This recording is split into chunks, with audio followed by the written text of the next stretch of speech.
Love that little toe tapping intro. Welcome on in to the Wolverine.com post-game show. Michigan wins 63-3 over the visiting Central Michigan Chippewas. They moved to 2-1 on the season in their non-conference finality. You might notice Anthony Broome here, of course, with Ryan Van Bergen. Different setup, different location today. We are live at Blue Lion Fitness, as we will be for after the noon game. So a little bit of a different setup for us, but we've never done one of these in person before, so this is pretty awesome. Thank you for having me out. And this facility is great, man. Tell us what you have going on over here. Thank you. Appreciate it. Excited to host this podcast and bring you guys into Blue Lion Fitness. We moved into a larger location, 7,500 square feet here right off of Liberty here in Ann Arbor, 3 miles from the big house. We run group classes and do personal training, semi-private personal training, 2-on-1s, 3-on-1s, that sort of thing. And we've had a lot of success in our 10 years at our former location. And the first 4 or 5 months here has been really exciting. So we have our own app now. Go to any app store via iPhone or Android, download the Blue Lion Fitness app and check us out. Well, this is great, and we're looking forward to being. I don't know how many noon games there are. That's not normal anymore. It seems like noon games are kind of the outlier, but just a hunch. I think the Wisconsin game might wind up being a noon game, so we should be back here if that's the case. 63-3 is about as thorough as it could get, and this was a week where I think we may have even said this on last week's show that I know it's CMU. All the level of competition caveats apply here, but this one was going to be incredibly important in terms of how it looks. And I don't think you get a 60-point win if you don't have a great week of practice, if Sherrone doesn't have this kind of, ship sailing in the same direction, similar to that buy-in week they had last year before that Northwestern game. And I know he wasn't there on Saturday, but he was able to coach this team all week, and you felt that sense of urgency on the field today. I thought that team looked really polished and looked like they had a week of get better, of that being the emphasis. And that's not always the most fun week when you go into a Sunday film room. And you know that the film from the Oklahoma game probably wasn't all that positive. There's probably a lot to be learned, a lot left to be desired on offense, defense, special teams. So to see the phases come out and operate, again, like you said, against competition that maybe you can't really gauge how great this team is going to be in Big Ten play, but to see them execute, to see them go out, run a game plan, execute that game plan, be penalized very minimally, have very successful drives, great red zone, some of the stats we'll get into. But overall, a good, clean, polished performance, which is what I think you hope for in wake of the Oklahoma game, and then with your head coach being suspended and some of that stuff that can cause more drama. That's not football. Yeah, and before, I know there are going to be this performance isn't going to do anything to slow down. Oh, well, Biff Poggi, look what they did under him instead of Sherrone. Sherrone was with this team until midnight today, technically. He won't be with this team all next week, which that leads to its own set of questions. But Biff Poggi said after the game that he spent a lot of time this week individually working with the offensive line, which I think is something you'd want to see from him, given that's his background. But overall, and I actually think we'll start on defense first because there's not a whole lot to talk about there other than apparently Jayshon Barham is an edge rusher now, and they completely unleashed him today. But unique team that came in Central Michigan. They play 3 quarterbacks. Only 2 of them played because one of them was injured. But physical team, but they were not able to get anything off the sheet today because Michigan was that dominant and that disciplined after last week and those gotta have it moments where it just wasn't where it needed to be. They had great chemistry through all phases of the game, and again, it's Central Michigan. So what can you really expect? But to see a team come out and I think the longest play they had from scrimmage, at least late into the fourth quarter, was an 8-yard explosive play. It was their biggest play that they had.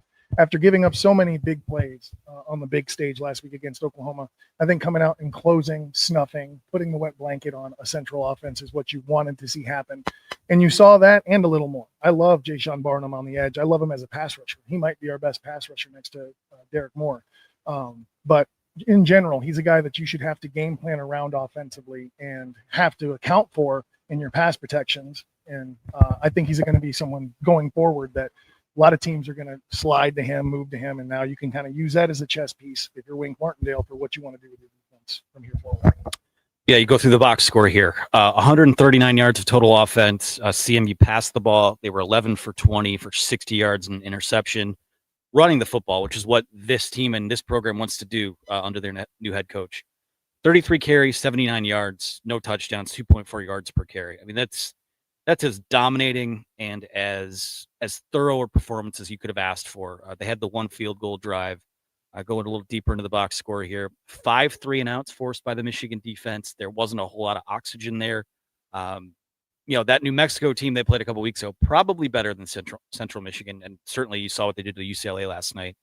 It shouldn't have been as close as it was, honestly. But there were a couple drives in that opener where you're like, Michigan's dominant and all the counting numbers say they're dominant, but a couple, a penalty here, a missed tackle there, and it leads to some of those mistakes that they slip through. But listen, Sherrone Moore said this week that Biff Poggi was going to run the game day ops. All of his coordinators were going to handle their business as usual. And Wink Martin had a couple new wrinkles today. I saw, like we said, we saw Jayshon Barham lining up at edge. I think he played all of his snaps at edge. I'm going to have to go back and look at that. Rayshon Benny was rushing out of a 2-point stance, which was an interesting little wrinkle for them. So they put a lot of things on film this week, which is going to be something for Nebraska to deal with. But overall, it's hard to talk too much about it, and we'll give out a game ball here in a little bit. But 6 of 15 on third down, 0 for 2 on fourth down. CMU averaged 2.6 yards per play. Just this is what it needed to look like. There's not really much more to say to it than that. Not really. I think there's always going to be that analysis of a game of where were you good and where could you use improvement. And as I looked across the board defensively today, areas that you can see that we're still lacking in, I think, is the defensive tackle position. I think Pierce, I think Payne, I think Etta, I think some of these guys in the defensive tackle, specifically in the interior, Benny, when he's in the interior, a lot of those guys are not getting the stall that you want when you see a double team, or they're not defeating double team blocks, or they're not shedding the block to get in on the tackle. They're still being blocked as they make tackles. To me, that's a position that I'm going to continue to watch develop. It obviously is near and dear to me, being a former defensive lineman, but that defensive tackle position to me is probably one of the main areas of concern. And if we can develop at that position, I think that makes the defense take the next step, gets that much better. But as you analyze the defense, place where I would like to see some more improvement in a guy emerge is that defensive tackle position. It's hard for me to do the quick math here. I'm looking at the box score right now. It felt like 30 guys played on defense in this game, that's the kind of depth that you want to see cultivated. Got a lot of the young guys in there as well. Not much more to say than that. We'll take this $4.99 super chat from Josh Jackson, who says, Jaden Davis, 2 drives, 2 touchdowns. Do we just call the season now and give him the Heisman? Didn't throw the ball. A lot of people waiting for him to throw the ball, but didn't need to today. Michigan running the football. And maybe we spin into offense now. Or I'll say this. Let's do our defensive game ball. I'm giving it to Jayshon Barham. If he didn't take a shot to the Barhams right after halftime, he's probably out there a little bit longer, but that's a hell of a day. If this is what he is now, and you're going to have him as this hybrid edge type of player, can't ask for much more than what he did. It's hard to go outside of him because of how impactful he was on the game. And again, if he can line up on the edge and give us this type of production in a Big Ten game, he's going to be essential to success moving forward. All right, we will move into the offense now, and get your questions lined up too. You can use the super chat feature. You can, whatever you need to do. Super chat's going to get you first in line here. So get those lined up. We'll take those a little bit later in the show. Or if you have a super chat, we'll read them right away. Offensively, there's a lot of ways you could start this one, but as it's going to be the case probably for us a lot in the next 2 to 3 years or 4 years, however long Bryce Underwood is here, he's the star of the show today. They let him run the football. Breaking, they let Bryce Underwood run the football. 9 carries, 114 yards, 2 touchdowns there through the air, 16 for 25, 235 yards, a touchdown, which was Ryan Van Bergen said where he was sitting, he saw that play develop and he had his hands up calling touchdown before that even happened. The slot fade to Samaj Morgan. An interception thrown in there, probably a bit of a heat check ball, well covered. That's going to be something that they're not going to like on film, but that'll get cleaned up. But overall, this was Bryce Underwood, the dual threat that we were promised. It's what we've been waiting for. I think everybody's kind of been clamoring for Bryce Underwood to put on full display the skill set that we've all heard about. And I've seen the kid warm up and play, and I've seen him in person, and he's as talented as a Cam Newton, as a Vince Young. I'll still die on that hill because that's where I would compare him. But I think we all would probably agree that it seemed like he was handcuffed or didn't have all the options available to him in the first 2 weeks.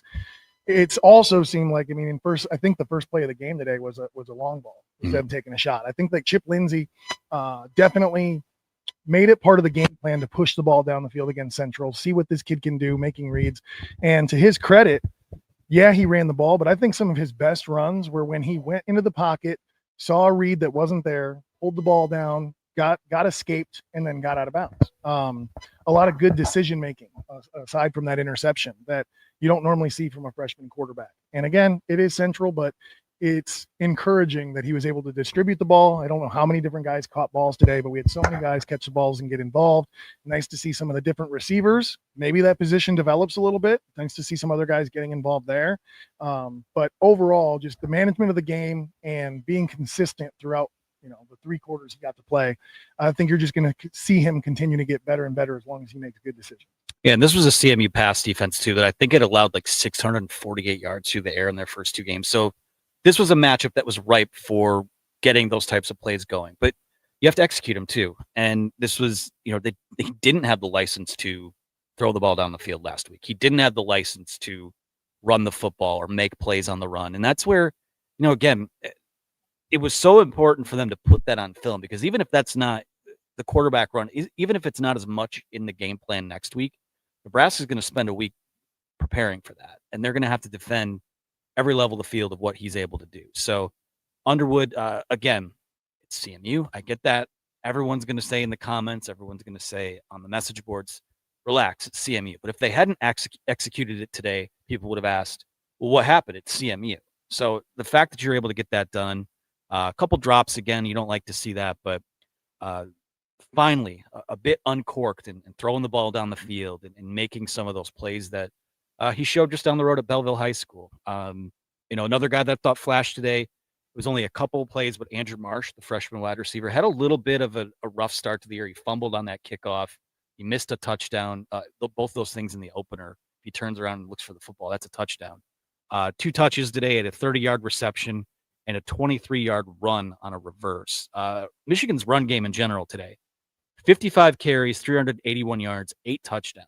And I think the stat of the game here is that 4 guys on Michigan's roster had their first career rushing touchdown. That's how you know that everyone's got things going right today. So the game plan, how the game flowed allows you to run the ball 55 times, but we knew that the big plays had been there for a guy like Justice Haynes. A lot more of those body blows were there today, which was kind of impressive given that you were down both starting guards. They did a good job blocking, considering you're missing Giovanni El-Hadi. And I thought that they did a really good job of adding in some mixture of schematics of runs that are going to make you more successful. We talked last week about one of the things that frustrated me was if you're going to stick with the run game, then there has to be some creativity with regards to if you're pulling people, if you're bringing people from different sides of the ball, post-snap, pre-snap, dressing, if you want to call it that, the shifts. And we were missing some of that as we were continuing to be conservative and run the ball, down. So this week when you saw the run game, there were some really cool run plays that some people wouldn't get excited about, but there was one in particular where the slot came in and was one of the pulling lead blockers, number 5.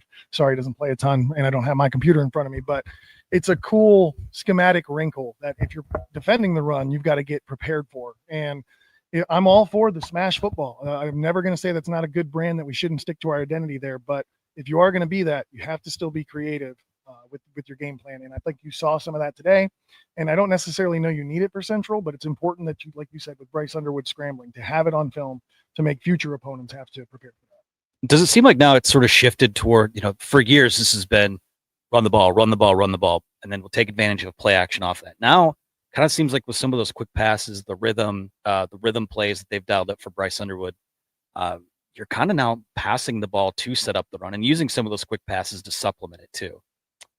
If it's me, and this is just me thinking, if I got the opportunity to have a play sheet and a headset on, if it's me and you get comfortable with Bryce, I think you come out in a personnel, get on the ball with 25 seconds left on the play clock, see what they're doing. They got guys rolled in the box. Are they 10 deep in the box? If they're 10 deep in the box, then we're going to check play action. We're going to see what we like our matchups. We'll motion a guy, see if they're in man or zone, and we'll go from there. But I feel like in the Oklahoma game, again, another thing to take into consideration, that was Bryce Underwood's first away game. And this offense is first away.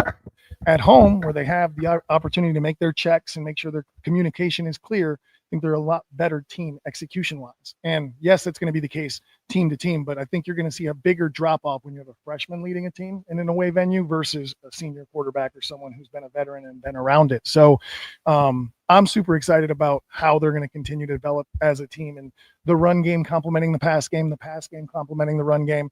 The thing that I talked about last week that I want to hit because I did see it change and it's exciting. Silly thing, but the exchange between Bryce Underwood and his running backs when he's in that pistol formation. Today, you saw a little bit more balance where the back was up next to him.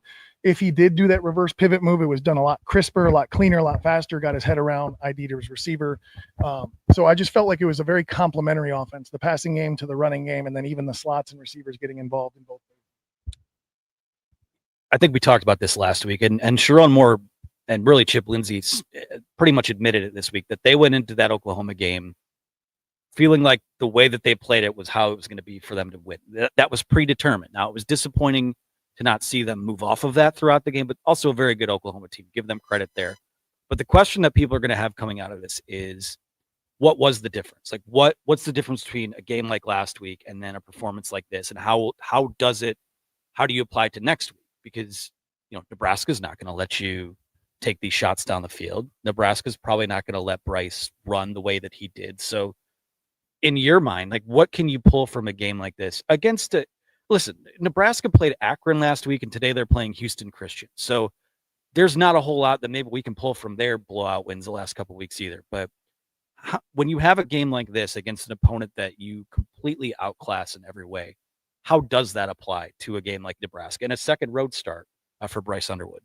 I think it's the necessary boost of confidence that you're going to need to go into a hostile environment like Nebraska and find success. I don't think that there's anything that can prepare you besides just going into the fire and getting hardened by those situations. So I think the biggest thing is knowing what you are identity-wise is still what you are, and you need to continue to do the work that you've been doing. Don't hit the emergency brake. Don't hit the panic button. It's week 2. You had a bad performance week 2. You had a game plan that maybe didn't suit you that we've already heard from the coaches and discussed. So stay the path and keep trying to improve, because no one's ever won a Big Ten or national championship in September, and these guys know that. I think it's important too that something that we've heard about Underwood throughout this offseason, throughout camp, and really throughout these first couple game weeks is that he typically doesn't make the same mistake twice. So now that you've got that Oklahoma game under your belt, you're going to go into, I think, a similar environment. There's a lot of things about Oklahoma that are very similar about Nebraska from an atmosphere standpoint. But now you've got that under your belt. You've got some confidence heading into that game that really you felt confident about him going into Oklahoma, but not so much some of the other aspects. This was a top to bottom great performance offensively, and you're going to bring that with you now into your second road game of the year and your Big Ten opener against Nebraska. So that's good to see. We have a Jason Greenwood with a $4.99 super chat who says, does anybody know what's going on with Dominic Zavada? I think he just missed another kick. I don't think there's anything going on. I think he's got 2 misses in 2 weeks. I'm not super concerned about him. If there are misses to be had, you're hoping he gets them out of the way earlier this season. But yeah, that was, I won't even say disappointing, just surprising 2 weeks in a row.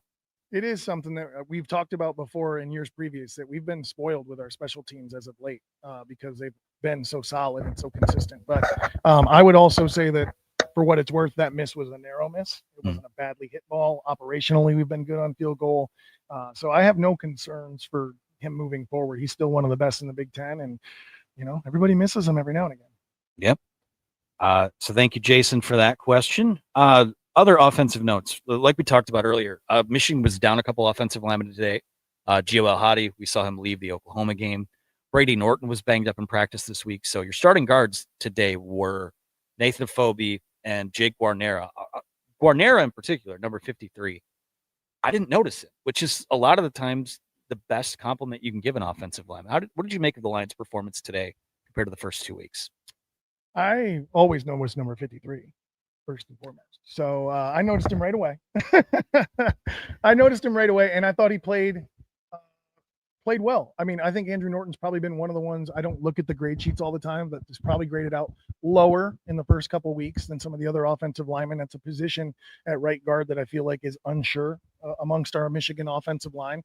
So I thought he stepped in and did a good job. Granted, again, Central one of the things that I thought I saw out there the most was that their defensive line was probably one of their weaker points for their defense, unfortunately. So when you see a guy from Central getting beat by a double team from 2 Michigan linemen, that's how it's supposed to go. So the fact that it went that way is a good thing. And the other thing that I think is important is Bryce Underwood had some good scrambles, but a lot of the time the pocket hadn't 100% collapsed. It had just gotten tight. And I thought we, against Oklahoma, did a really poor job keeping him clean. And against this team, I felt like our pass protection, even our backs and stuff like that, we did a better job IDing, picking it up. And when you have new guys rotating in on that interior of the O-line, you never know how that's going to go. So to see them step in and to have a solid executional performance, I think that's all you can expect. Unintentional disrespect on the number 53. Let's pause for a little story time though. We do have this is Michigan football royalty right here. It's not often you're in the presence of a game used helmet. I'm told this is one of the most popular features here at Blue Lion Fitness. You want to tell us the history of this particular one a little bit? Yeah, absolutely. So I've had this helmet since graduating, and I brought it with me to the gym as a receptional ornament for people to come in, see the helmet. They see all the scratches, the scrapes. One thing that's really interesting that I love about my helmet is after the Notre Dame game, the first game under the lights, I had a small crack up near one of the air holes. So this helmet is only from 8 games or 10 weeks of wear, and you still got all the damage. And I was telling Anthony, a fun fact for all of our listeners that you can hold over your friends is that a lot of people don't know the information, but the helmet, at least traditionally, I haven't been around for 10, 15 years, is actually a maize helmet, and they paint the blue on. Most people think it's a blue helmet and they paint the yellow. So there you go. I can't stop looking at it. It's wonderful. Yeah, that's pretty cool, man. So cool to not only do the show in person, but to see this. I had a kid come in. This made me feel old. Kid come in, look at that helmet, and goes, "Where's the interior pads on the inside?" Those are all the pads we had, kid. That's it. Made me feel like a leatherhead. Oh my gosh, that's awesome. I was going to say something about the helmet, but now I'm just staring at it. So I'll take the super chat here from Mr. Dave instead. Mr. Dave for $5 says, "Does this game erase any of the concerns you had from the Oklahoma game?" Not at all. No, the concerns for me still exist. I would say that the only thing that makes me feel a little bit better is that you saw a more comprehensive game plan from both the offensive and defensive coordinators in Chip Lindsey and Wink Martindale. Again, I would reiterate, I don't know that the play of the players is my biggest concern in Norman, Oklahoma from that game. It was the schematics of what we applied to that game. And again, Central, sure, but there was more variables, there was more mixture, there was more to this game plan, and that makes me encouraged that they're going to let Bryce operate all 10 cylinders, around him when the time comes. I'm concerned that that's what they looked like in their first road game, and you have 2 more tough ones in the next couple of weeks. You're going to go to Nebraska next week. You'll have a bye. You'll host Wisconsin, and then they go out to USC, which it's even tougher when, as we saw last year, when you travel multiple time zones. Big Ten teams last year were, I think, 6-22, going both coasts in that direction. So for me, it doesn't erase anything. Even I feel like I did my show after the game, and then we came back on Sunday morning. I feel like all we did was trash the performance, and we forget to a certain extent that was a 1-score game in the fourth quarter before Oklahoma goes on that long field goal drive to kind of ice it at the end. So to play that poorly and still be in position against what I think Oklahoma is going to be a very good team. I don't know if they're going to make the playoff. I don't know if they're going to win more than 8 games. They might win 9 games. I'm not sure. John Mateer's awesome though. I think he will win the Heisman. That's a good baseline to work from, to figure out, because you're still learning.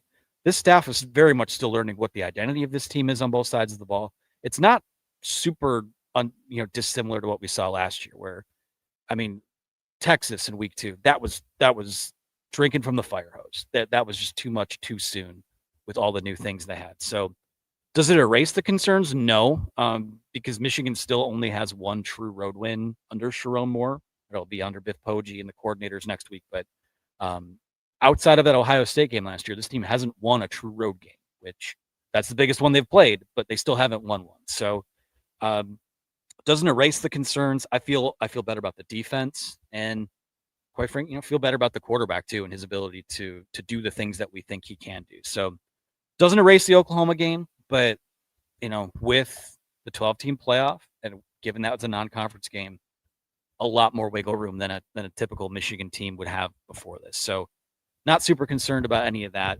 We do have time for questions here. We'll take a few of them. We got to the super chats already. Let's do our game balls though. Defense. I'm going to give mine to Jay Sean Barham. I would also give it to Jay Sean Barnum just because I don't think it's fair to pass it around. But there were some guys. Cole Sullivan is someone that I'm really excited about, and I don't think he did enough today to deserve a game ball, but he's going to be a guy that impacts a game in a tremendous way. Mark my words, later this season, and I'll get to say here and say, I told you so. I don't know when it's going to happen, but he's going to have a tremendous impact on a big game in a big moment. Don't know when it's going to come. Remember what I was going to say about the helmet now. Someone said the helmet looks huge, and it is huge. Football and helmets inherently are. The camera that we're using has a bit of a fisheye lens too, so it makes this helmet probably look 3 times the size that it actually is. But again, wanted to clear that up for someone who had asked in the comments section. Offensively, a number of guys you could give it to. The easy button would be Bryce Underwood. Is that your guy for this week? I'm going to give it to Greg Crippen. He's been a good center and someone we've talked about on the offensive line. Not enough probably because he's been doing a pretty good job holding up, considering that I think the guard position with El Hadi gone is probably our biggest vulnerability. So he's got a lot on his plate as a center to continue to do what he's doing. So if you have how many guys had rushing touchdowns and how many rushing yards, someone on your offensive line deserves a great game ball, and mine's going to go to Crippen. I'm going to give another one to 53 because I disrespected that number earlier today. Across the board. I mean, you could give it to Justice Haynes, 14 carries, 104 yards, and a touchdown. Had a 70-yard touchdown that was called back due to a holding penalty. Didn't need to see that from Nathan Afobe. That seemed like that's something that he can clean up. Jordan Marshall, 10 carries, 52 yards. I didn't realize this because it feels like he's been here forever now. The first 2 rushing touchdowns of his career. Jasper Parker gets in there, gets a touchdown. Bryson Kuzdal gets a touchdown. Everyone gets a touchdown. It's like the Oprah show in here. You look under your seat, you scored a touchdown today. Samaj Morgan, again, the slot fade was about as well executed a play as you'd get from him. So just across the board, I mean, you could give several of these game balls out. That's a team win. That's a program win. We will take a question here from Schaub Family Ministry, who says, no malice. I just genuinely wonder, was the lack of creativity on offense last week due to the opponent or due to Sherrone more? Looked completely different today, more than just the opponent. We sort of have hit on this, but I think this is everyone's biggest question coming out of this game. I have gone back and forth wrestling with myself, and I've lost that match. So I wouldn't trust anything I have to say on this topic. But there's a part of me that thinks that they know more than me, and that's why they get paid more than I do. And there's a part of me that thinks that although there's a deeper chapter and deeper chapters to the playbook, they had basically made up their minds that they're not opening those chapters pre-Big Ten and giving away whatever Bryce's favorite big play options are prior to beginning Big Ten play. I don't know that for a fact, but the lack of opening up the offense, the lack of play concepts and passing concepts that you saw, the conservative play calling, there's a lot of me that said that they would never come out and admit it. But losing that game doesn't impact what you want for your team this season. Big Ten chance, playoff chance, national championship chance. And it might just be the catalyst you need to get this team where they need to be to compete in the Big Ten. I think sometimes your best weeks of practice almost always come after a loss, never a win. And so there's a part of me, I'm not saying they threw it. That'd be a silly thing to say. And that's not what I'm saying. Don't say it is. But I am saying that they allowed it to leave them, the W in Norman. And we'll see. We'll see what happens. This was an encouraging step towards having more development both on offense and defense. They're going to need it in order to beat some of these juggernauts of the Big Ten. And they won't admit it either. But I think they have sort of coach speak their way around saying that last week maybe wasn't the most confident or best week of practice that they'd had. So maybe that leads to why that game was called the way it was in Oklahoma. But this week, we talked to players on Tuesday night. We talked to coaches on Wednesday. It seemed like the energy was up, and they had 2 really good practices on those 2 days this week. And that's, I guess I would turn it over to this. In your experience as a player, like, have you ever seen a team just turn it on after a bad week of practice, or does it typically snowball one day into the other? I think it speaks to your leadership, something that you don't get a whole lot of coverage on ESPN or any of the other media networks, because you don't know what the chemistry is going to be like in the locker room on Monday, Tuesday, Wednesday, Thursday in preparation for the game. But it speaks to your culture and your leadership to see how you respond and what your coaches think of your practices, like I said, after a loss. And to me, the standard has to be set by your seniors and the guys that have been there. And so it's an interesting dynamic with this team when you know your leader offensively is an 18-year-old quarterback, So I'm curious how this team operates. I know that there's guys in the locker room that are the voices of leadership, but it's definitely encouraging, to go back to Dave's question of, are your concerns addressed? It's exciting to me to see them obviously flip a switch in terms of intensity, execution, taking it seriously throughout the week. It's what you need to grow. Again, I say it all the time, but it's always more important than you give it credit for. Their best football must come in November, September. Important, but not as important as November. Oh, and it's important to remember too that this was a ground up revamp of the Michigan offense, and a lot of new pieces out there, both with your quarterback, your offensive line, some of the guys you brought in via the transfer portal. So, again, you just want to see things get better week to week. And listen, again, I know the refrain is going to be, "Oh, it was CMU," but this is how it had to look. Period! Exclamation point. And last week is last week now. There is plenty of opportunities ahead. There's a huge one next week at Nebraska, which with a team that I think has similar questions and really less of a history of turnarounds than Michigan does. The next couple weeks, you've got that game at Nebraska. You're going to have the first bye week of the year. Remember, there's 2 of them this year. You're going to host Wisconsin. You're going to go out to USC, and then you're going to play two tough games after that. Wisconsin, I think, or Washington, I think is going to be a very tough game. Michigan State, that's always a fight, both on the field and after it, the last few years, coincidentally. So the only thing that matters now is what happens next. We're not going to fixate on today's performance past probably Sunday. Once Monday hits, it's all on Nebraska. We'll see what happens from there. I haven't had a chance to see their game last week or this week's game yet. Obviously, they went to Kansas City in the opener and beat Cincinnati. I think it was 20-17. So probably dive into that a little bit as well. Cincinnati not expected to be that good this year. So this is their first test as well. And without getting ahead of myself, I'm not ready to make a pick, not ready to make any predictions.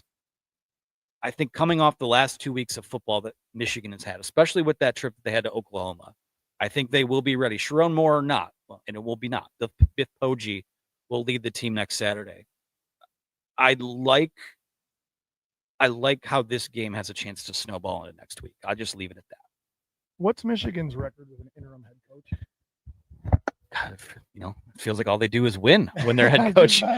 I was brushing my teeth this morning. And I'm like, I like Biff Poggi. I do. I think that the team seems to have accepted him. That's something we haven't hit today. But for what it's worth, I think that the team culturally is accepting of Biff Poggi. He seems like a very straight shooter. He is what he is, and he's unapologetically that. And I love that of Biff Poggi. So I think the team rallies around him, and they have a great week of practice. And you're going to see the best version of Michigan's away team that you're going to see since Norman. And I'm very curious to see what that looks like. But I think the biggest thing for me is really watching what the defense can do with an athletic quarterback like Raiola at Nebraska, because we made Mateer a Heisman candidate. I would hate to say it, but we really made him look good. And I would hate to see that happen again and see where have we gone in 2 weeks to make sure that that has been addressed.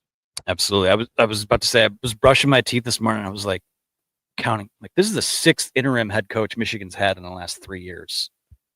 Because you had Jay Harbaugh, you had Mike Hart and Jesse Minter, and then you had Sherrone Moore. I lied. That's 5. So I'm bad at math too, because Biff Poggi was leading the way today. Of course, with math, just counting. Yeah, it is what it is. Even more embarrassing. I think that's going to do it for us today. Guys, be sure to like this video, subscribe to the YouTube channel for more. Next week, dynamic will be a little bit different. We'll be back virtual. I'll be in Lincoln with Chris Ballas, so we'll have the post-game coverage from there. Then I'll come back and do something probably the morning after as well. So that's been a cool little 1-2 punch to hit here. So be sure to like this video, subscribe to our YouTube channel, hit the bell. You're going to get notified every single time we go live. So take advantage of that. Also take advantage of the Wolverines offer just for our podcast listeners.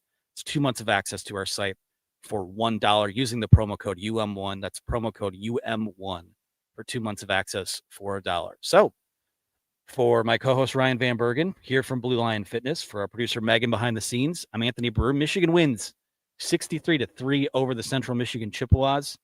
We'll talk to you again soon.